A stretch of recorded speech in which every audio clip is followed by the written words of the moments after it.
ഞാനൊരു ഫുൾ കൈ ഷർട്ടും ഒരു വെള്ള മുണ്ട കൊടുത്ത ഒരു ഉസ്താദിന്റെ മാതിരിയാണ് ഞാൻ പോയി നിന്നത്. ഒരു കേസ് പിടിക്കാൻ വേണ്ടി വേഷം മാറിയ കുഴപ്പമൊന്നുമില്ലല്ലോ. ഞാനൊരു ഉസ്താദിന്റെ മാതിരിയൊക്കെ പോയി നിന്നു. ചെങ്ങായി അനക്കെന്തെങ്കിലും ഞാൻ ചപ്പ് സാധനം തന്നിട്ടുണ്ടാ? എന്റെ കയ്യിൽ ഈ സാധനമുള്ളൂ, ഇത് വേണമെങ്കിൽ വന്നാൽ മതി എന്നൊക്കെ പറഞ്ഞ് ദേഷ്യപ്പെട്ടപ്പോൾ നിങ്ങളുടെ കയ്യിൽ ഏത് സാധനമായാലും വേണ്ടില്ല, ഞാൻ വരാം എന്ന് പറഞ്ഞു.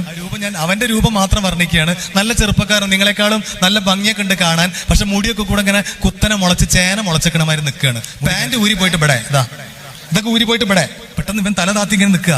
ആ ഒരൊറ്റ നോട്ടമേ നോക്കിയുള്ളൂ. അവർ സങ്കടം സഹിക്കാതെ തിരികെ പോയി ഒരു മൂലയിൽ പോയിട്ട് മുഖം പൊത്തി കരയാണ്. അപ്പൊ അവര് സങ്കടത്തോടെ പറയും, സാറേ എന്റെ മോന്, എന്റെ കുട്ടിക്ക് എന്ത് ആഗ്രഹം പറഞ്ഞാലും ഞങ്ങൾ നടത്തി കൊടുക്കും. ഇന്ന് രാവിലെ പോകുമ്പോ അവൻ ഫുട്ബോൾ കളിക്കാൻ വേണ്ടി ഡ്രസ്സ് വാങ്ങാൻ അല്ലെങ്കിൽ ബൂട്ട് വാങ്ങാൻ ഒരു 2000 രൂപ വേണമെന്ന് പറഞ്ഞ് 2000 രൂപയും വാങ്ങിയിട്ട് അവൻ പോയതാണ് സാറേ. ഈ 2000 രൂപയുമായിട്ട് അവൻ ഈ സാധനം വാങ്ങാനാണ് പോയതെന്ന് ഞങ്ങൾ അറിഞ്ഞില്ല സാറേ.